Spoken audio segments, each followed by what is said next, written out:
clear water can still carry a red warning. In August 2026, Greymouth received another precautionary boil water notice. A sample from the town's supply contained Escherichia coli. That finding did not describe every dangerous organism in the water. It revealed something more important. A path from waste into drinking water might have opened. Escherichia coli is therefore a smoke alarm for New Zealand water supplies. The alarm matters even when the water looks, smells, and tastes normal. Most Escherichia coli lives inside the intestines of people and warm-blooded animals. Many types do not make people sick. That can make a positive result sound less frightening, but the laboratory is not asking only about that bacterium. It is asking how fecal material reached the sample. The same path may carry harmful bacteria, viruses, or tiny parasites. A water sample cannot list every possible passenger quickly. Testing one indicator gives the system an early, practical warning. This is why the safe level is effectively none. One positive result changes the question. The supplier must stop asking whether the water appears clean. It must ask where the protective barriers failed. Those barriers begin far from the kitchen tap. The source may be a river, lake, spring, or underground aquifer.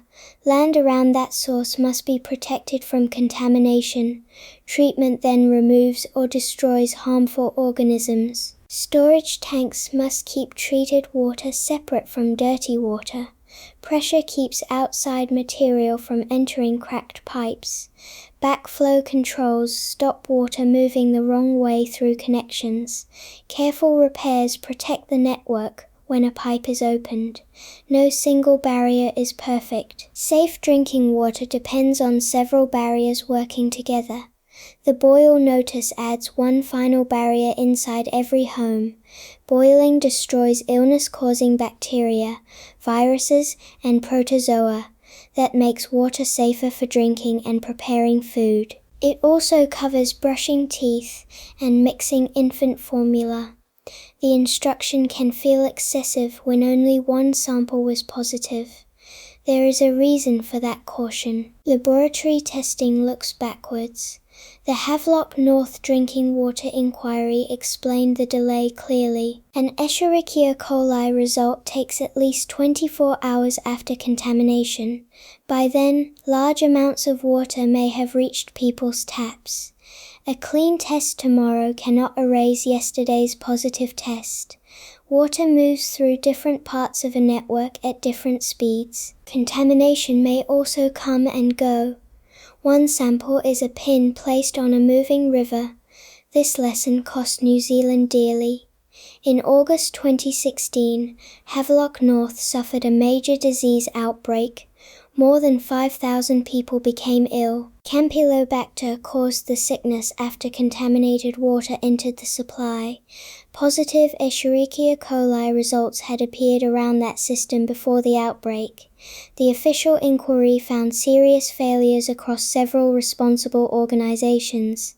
It also found a wider national problem. New Zealand had trusted testing too much, and prevention too little. Testing could discover a failure. It could not stop contaminated water already moving towards a glass. The inquiry called for an independent drinking water regulator. It also called for stronger treatment and clearer responsibility. Those recommendations reshaped the national system. Parliament passed the Water Services Act in 2021. The Act gives every drinking water supplier a direct safety duty. When water may be unsafe, the supplier must act immediately. It must protect public health and notify the national regulator. It must investigate the cause and fix the problem. It must also take practical steps to warn affected consumers. The regulator is now called the Water Services Authority, Taumata Arowai. The local supplier still operates the water network. That division is easy to misunderstand.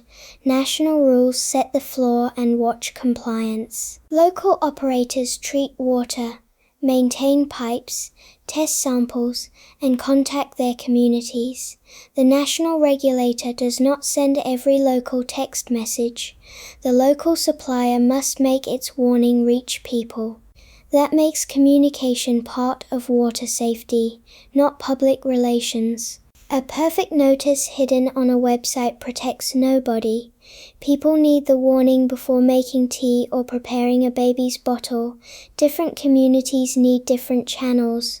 Websites, radio, social media, signs, email, and text alerts can work together. The law does not make one channel universally correct. It demands practical steps for the people actually affected. There is another boundary worth knowing. Boiling is powerful against living organisms. It is not a general cure for every water problem. It may not remove metals, salts, fuel, or other chemicals. Some chemicals become more concentrated as water turns into steam. That is why notices use different language for different hazards. A boil water notice means heat can manage the identified microbial risk. A do not drink notice means boiling is not enough. A do not use notice is more serious again. People should follow the exact notice, not invent their own treatment. Greymouth's warning was precautionary. That word does not mean pointless. It means the system acted before every possible illness was counted. The investigation could then search for the failed barrier. Further samples could show whether the danger remained. Repairs and flushing could restore confidence in the network. Only the responsible authority could lift the notice safely. When a water notice arrives, read the exact instruction. Do not let a clear glass overrule it. The most useful fact is almost invisible. Escherichia coli is not merely the thing inspectors found. It is the footprint of a path that should never reach your tap.